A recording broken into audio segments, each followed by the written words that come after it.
اعوذ باللہ من الشیطان الرجیم بسم اللہ الرحمن الرحیم الحمد للہ رب العالمین الرحمن الرحیم مالک یوم الدین ایاک نعبد و ایاک نستعین اہدنا الصراط المستقیم صراط الذین انعمت علیہم غیر المغضوب علیہم ولا الضالین آمین رب اشرح لی صدری ویسر لی امری واحلل عقدۃ من لسانی یفقهوا قولی.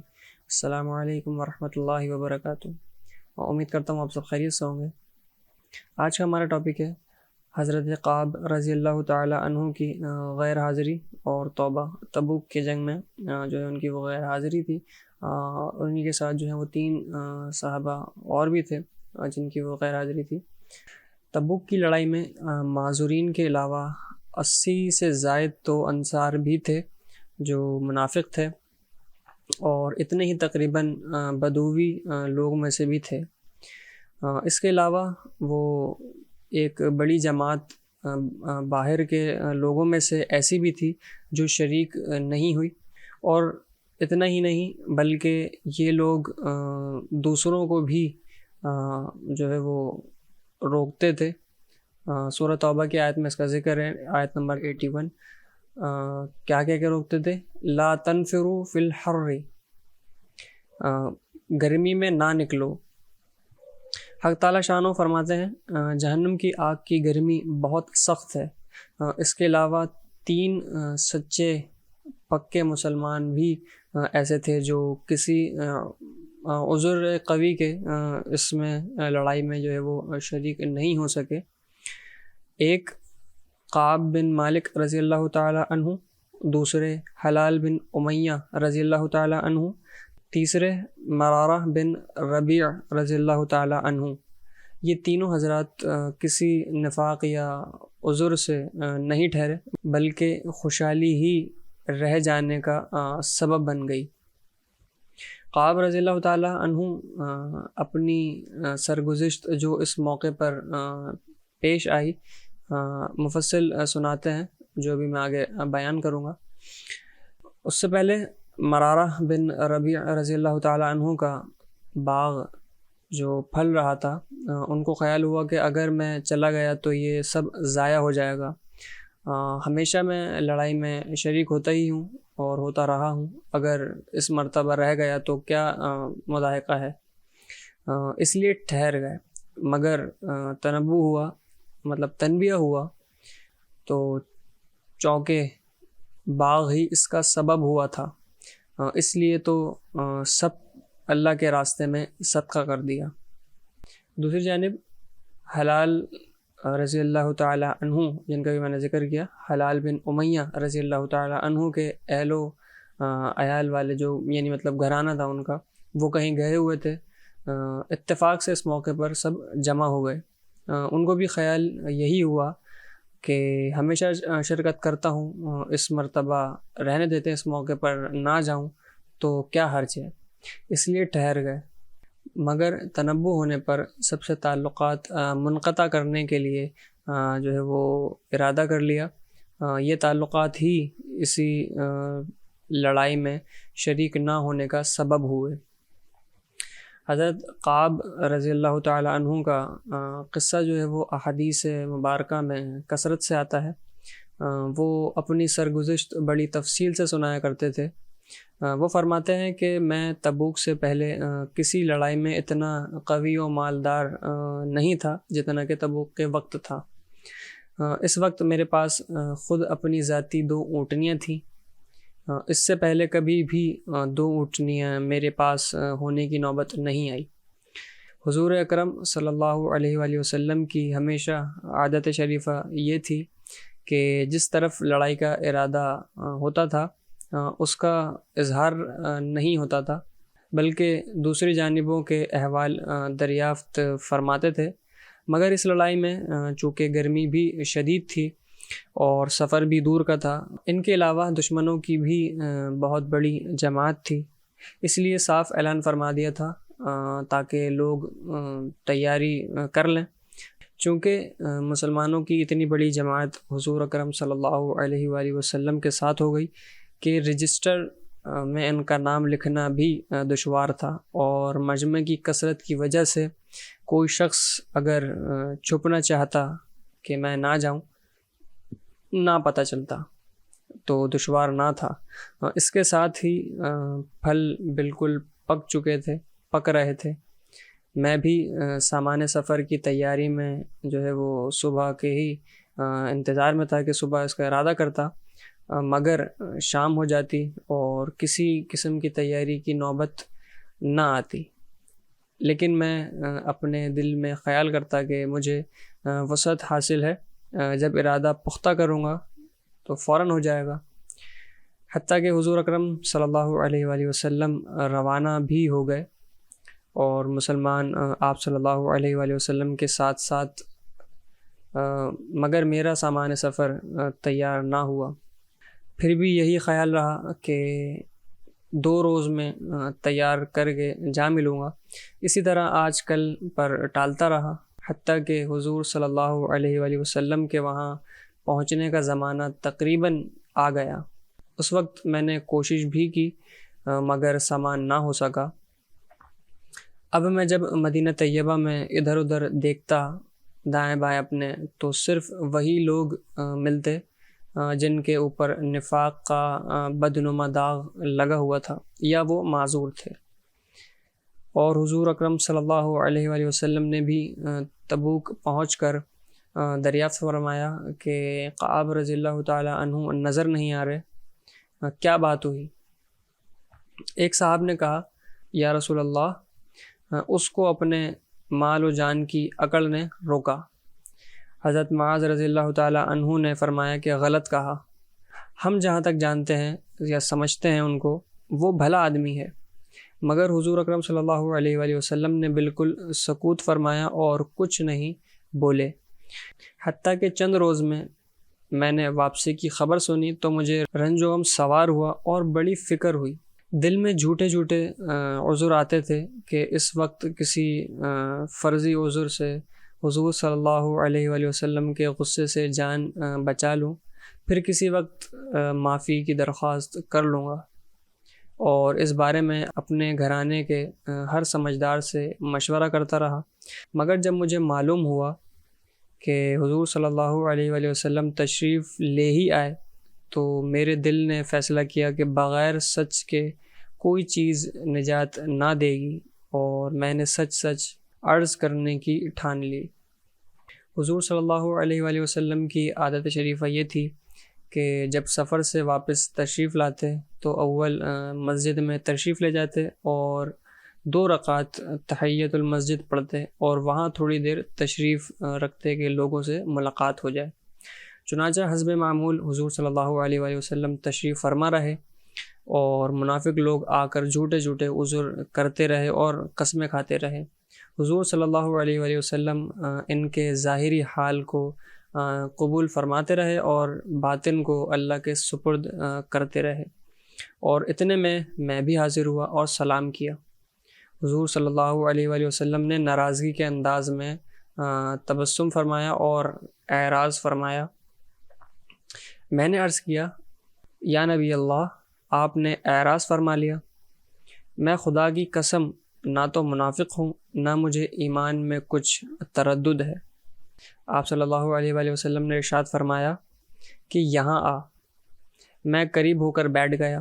حضور صلی اللہ علیہ وآلہ وسلم نے فرمایا کہ تجھے کس چیز نے روکا؟ کیا تو نے اونٹنیاں نہیں خرید رکھی تھی؟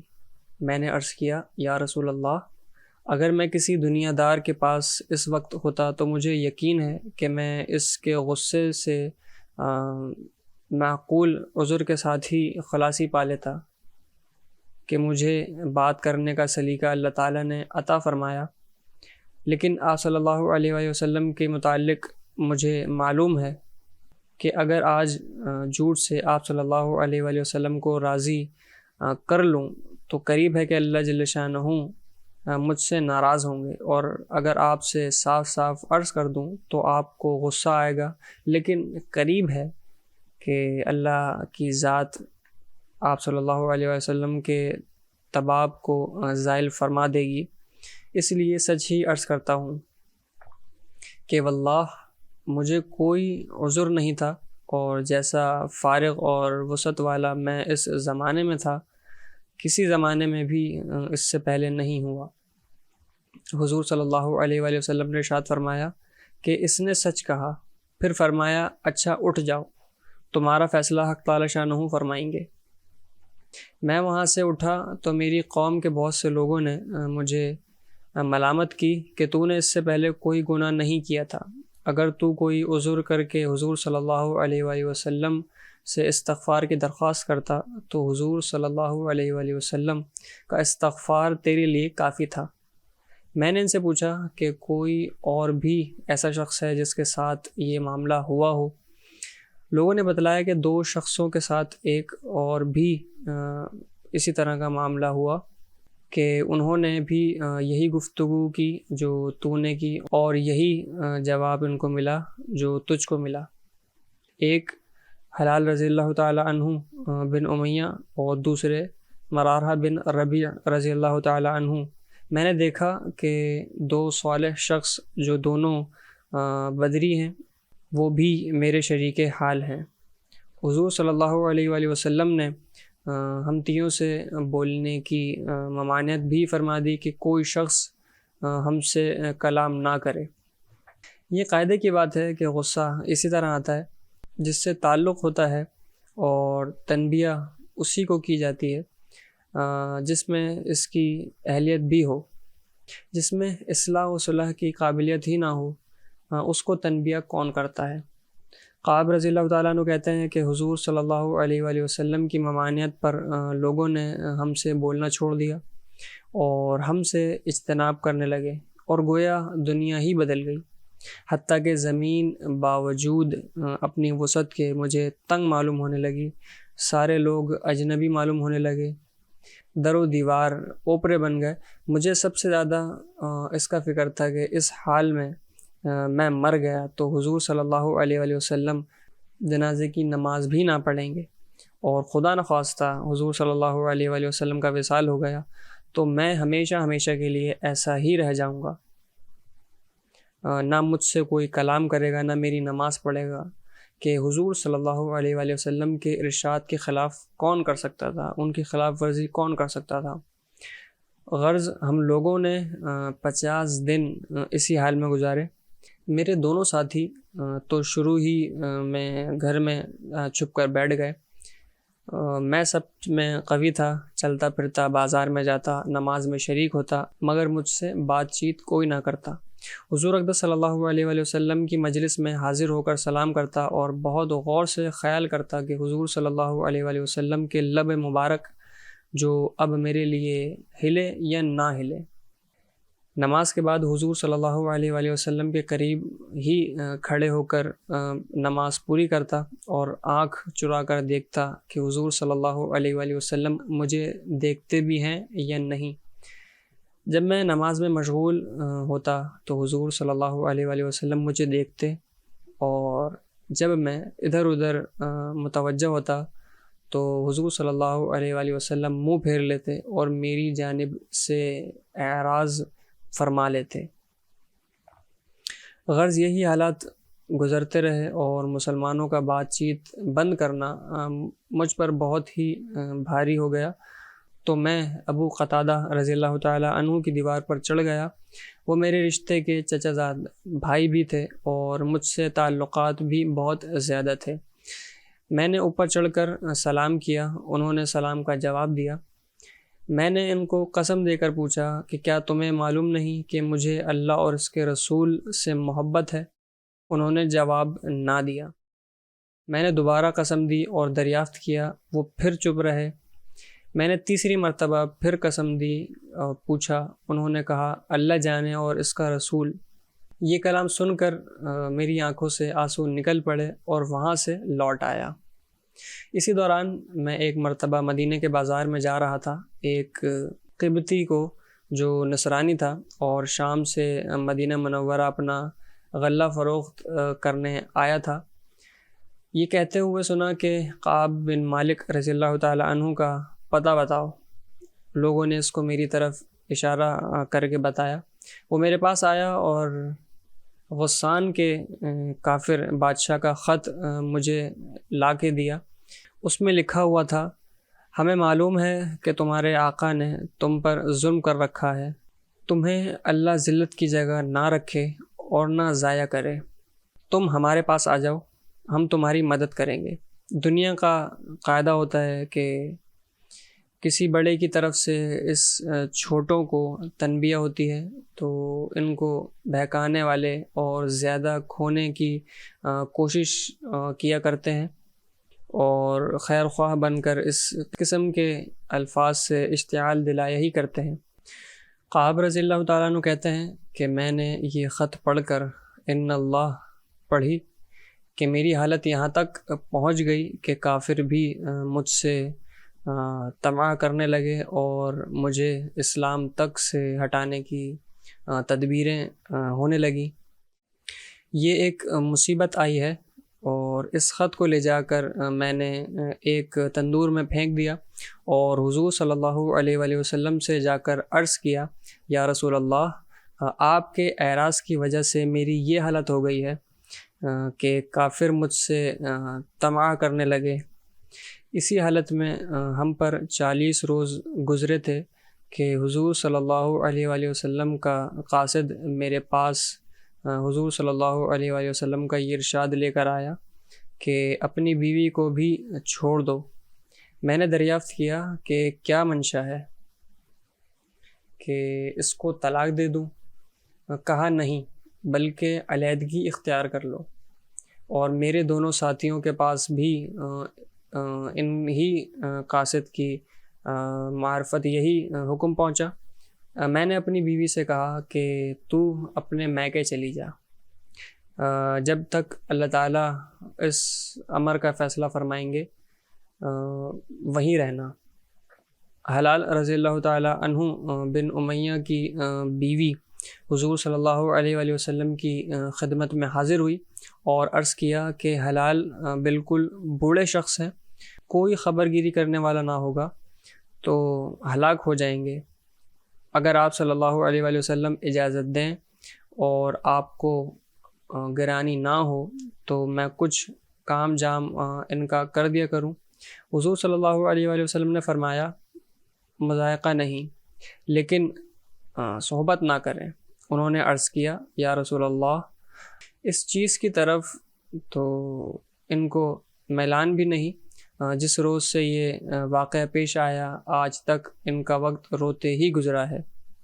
قعب رضی اللہ تعالیٰ عنہ کہتے ہیں، مجھ سے بھی کہا گیا کہ حلال رضی اللہ تعالیٰ عنہ کی طرح تو بھی اگر بیوی کی خدمت کی اجازت لے لے تو شاید مل جائے۔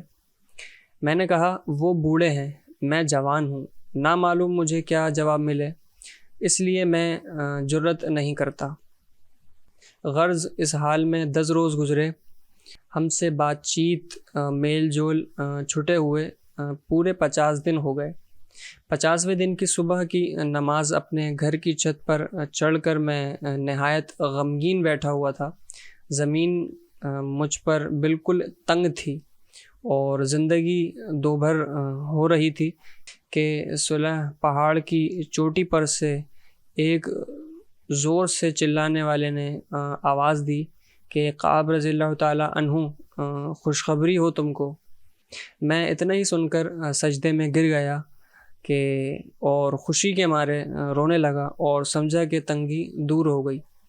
حضور اقدس صلی اللہ علیہ وآلہ وسلم نے صبح کی نماز کے بعد ہماری معافی کا اعلان فرمایا، جس پر ایک شخص نے تو پہاڑ پر چڑھ کر زور سے آواز دی کہ وہ سب سے پہلے پہنچ گئے۔ اس کے بعد ایک صاحب گھوڑے پر سوار ہو کر بھاگے ہوئے آئے۔ میں جو کپڑے پہن رہا تھا وہ نکال کر بشارت دینے والے کی نظر کر دیے۔ خدا کی قسم، ان 2 کپڑوں کے سوا اور کوئی کپڑا اس وقت میری ملک میں نہ تھا، یعنی ملکیت میں نہ تھا۔ اس کے بعد میں نے 2 کپڑے مانگے ہوئے پہنے اور حضور صلی اللہ علیہ وآلہ وسلم کی خدمت میں حاضر ہوا۔ اس طرح میرے دونوں ساتھیوں کے پاس بھی خوشخبری لے کر لوگ گئے۔ میں جب مسجد نبوی میں حاضر ہوا تو وہ لوگ جو خدمت اقدس میں حاضر تھے مجھے مبارکباد دینے کے لیے دوڑے اور سب سے پہلے ابو طلحہ رضی اللہ تعالیٰ عنہ نے بڑھ کر مبارکباد دی اور مصافحہ کیا، جو ہمیشہ ہی یاد رہے گا۔ میں نے حضور صلی اللہ علیہ وآلہ وسلم کی بارگاہ میں جا کر سلام کیا تو چہرہ انور کھل رہا تھا اور انوار خوشی کے چہرے سے ظاہر ہو رہے تھے۔ حضور اقدس صلی اللہ علیہ وآلہ وسلم کا چہرہ مبارک خوشی کے وقت چاند کی طرح سے چمکنے لگتا تھا۔ میں نے عرض کیا، یا رسول اللہ، میری توبہ کی تکمیل یہ ہے کہ میری جائیداد جو ہے وہ سب اللہ کے راستے میں صدقہ ہے، کہ یہ ثروت ہی اس مصیبت کا سبب بنی تھی۔ حضور صلی اللہ علیہ وآلہ وسلم نے فرمایا کہ اس میں تنگی ہوگی، کچھ حصہ اپنے پاس بھی رہنے دو۔ میں نے عرض کیا کہ بہتر ہے خیبر کا حصہ رہنے دیا جائے۔ مجھے سچ ہی نے نجات دی، اس لیے میں نے عہد کیا کہ ہمیشہ ہی سچ بولوں گا۔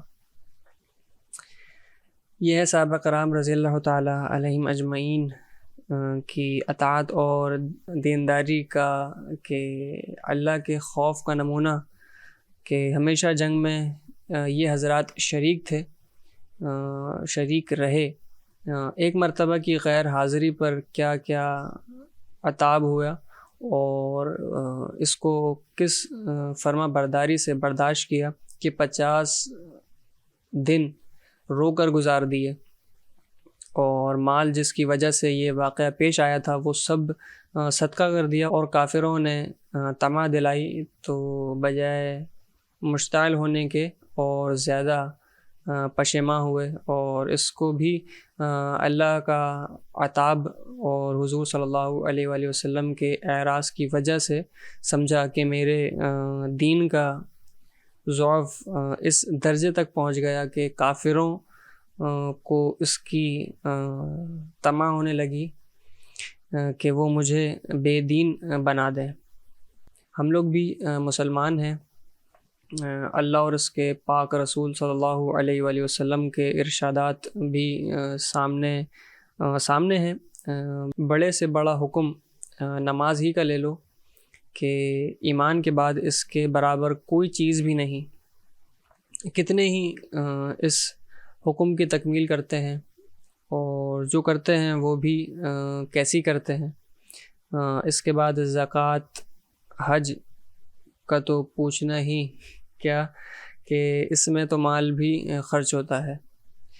تو اللہ تعالیٰ سے دعا ہے کہ اللہ تعالیٰ ہم سب کو صحابہ کرام رضوان اللہ تعالیٰ علیہم اجمعین کی طرح اپنے حضور صلی اللہ علیہ وآلہ وسلم اور اللہ تعالیٰ سے محبت کرنے کی اور عقیدت کرنے کی، اور آپ صلی اللہ علیہ وسلم کے بتائے ہوئے راستوں پر چلنے کی توفیق عطا فرمائے۔ السلام علیکم ورحمۃ اللہ وبرکاتہ۔